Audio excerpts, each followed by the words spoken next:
When your visual pun comes out of the kiln, you'll notice that the color is much whiter, it's much harder, and it's much more durable. They can still break if you have small little details, so you do have to still be cautious with it.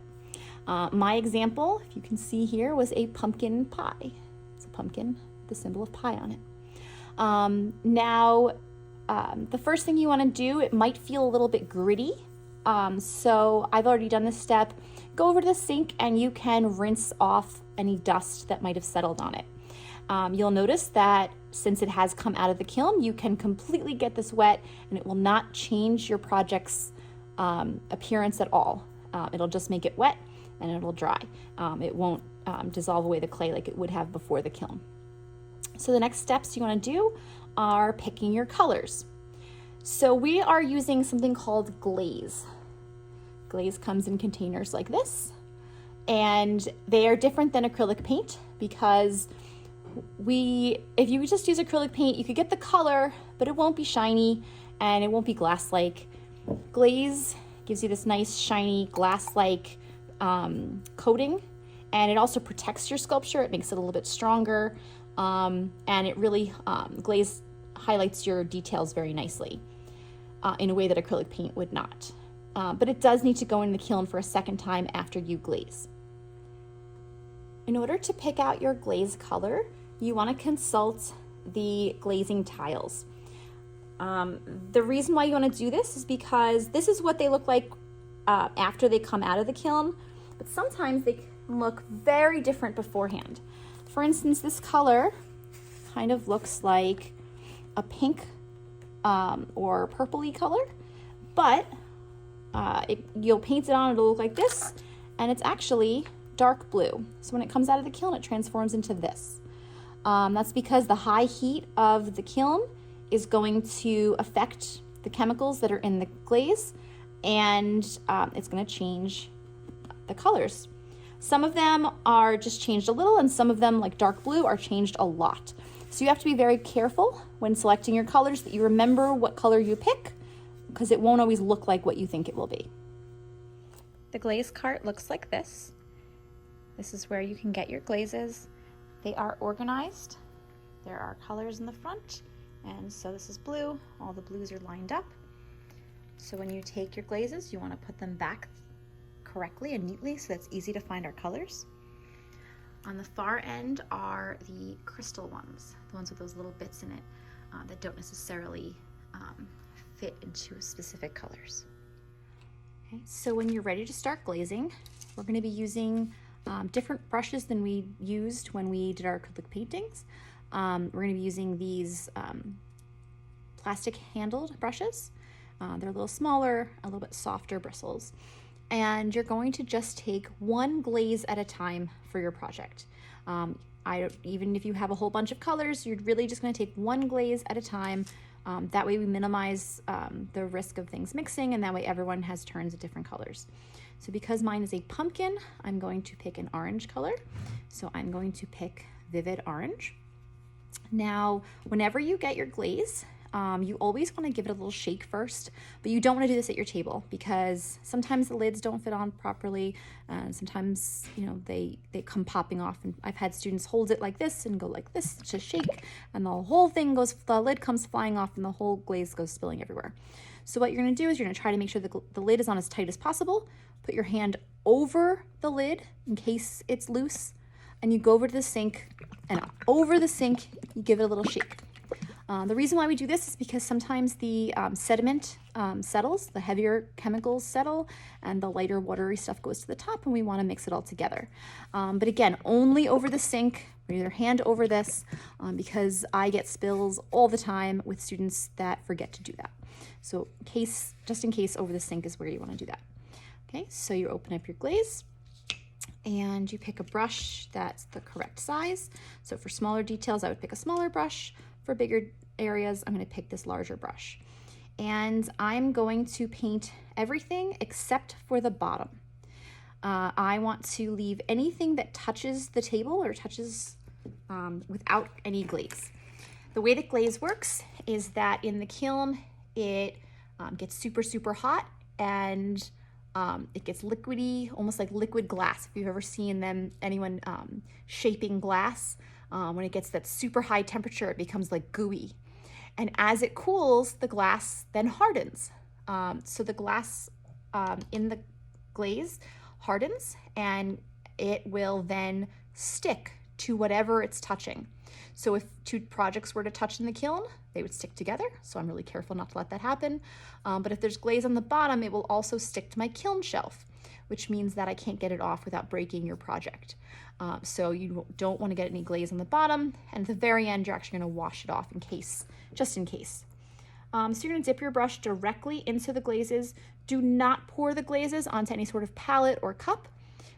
Even if someone on the other side of the room has your color, you're either going to get up and go sit next to that person, or you'll wait and do a different color in the meantime.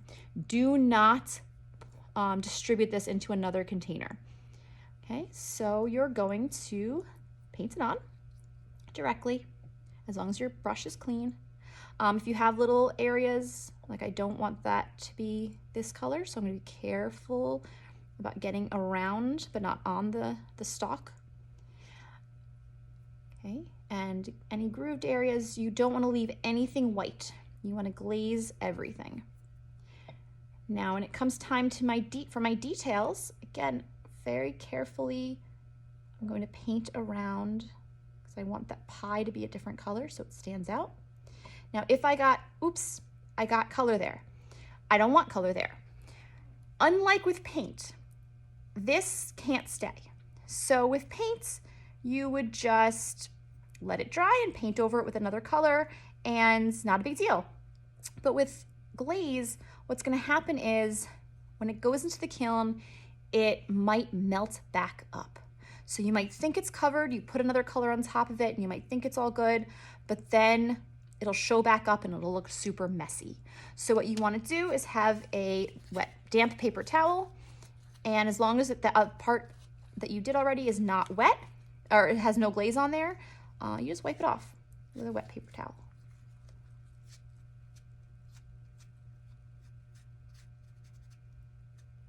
It might stain it a little bit, but as long as the thick part's off, then you're good to go. Okay, so you're gonna do this whole, your whole area with that whatever color you want. One thin layer. Let's say I kind of get too thick. That's way too thick. If I leave it like that, it could drip, or it could make a really ugly spot. So if you put it on too thick in any areas, spread that around. Use that to then spread around.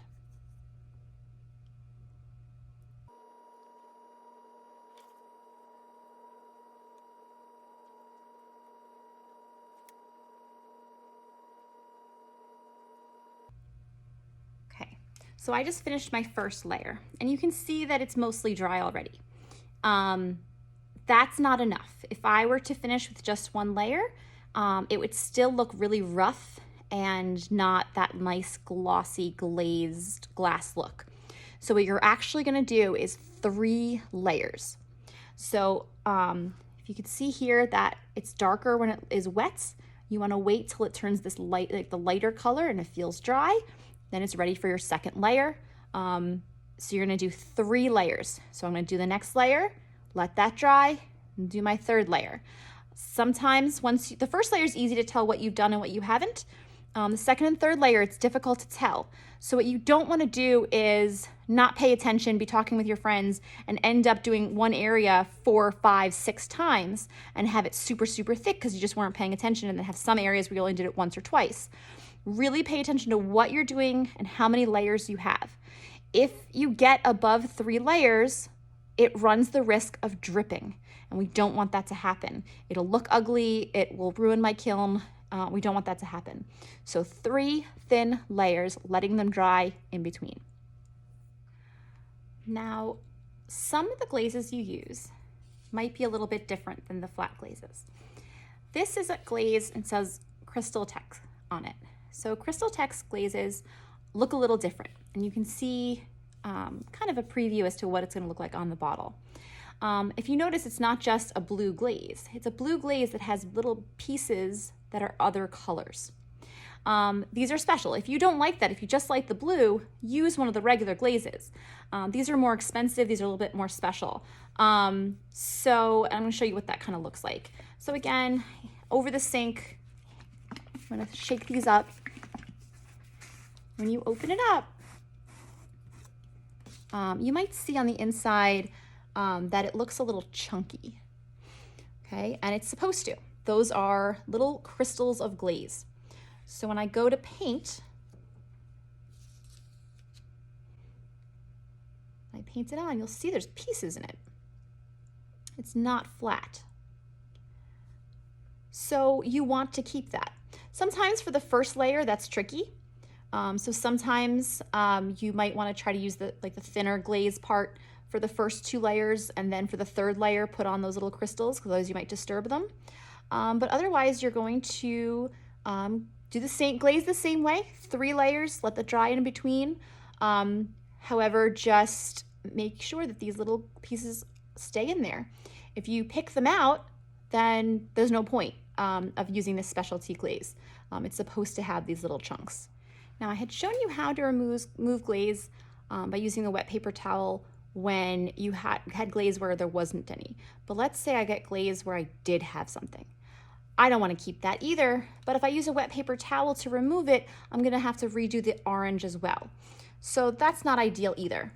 So what you can do instead, if you find one of these clay tools that look like a little loop, now this works better if it was dry already, but it can work a little bit right now too. Very gently, you're going to scrape off that other color. Now, if you scrape too much, you're going to scrape off the orange or whatever other color is underneath it as well. But if you're very gentle with it, you can just remove that top color and it keeps the bottom color. Now, maybe you want to take a tiny bit of orange and just fix up that spot, but this does protect it and it keeps your edges cleaner. Here's the project before it goes into the kiln.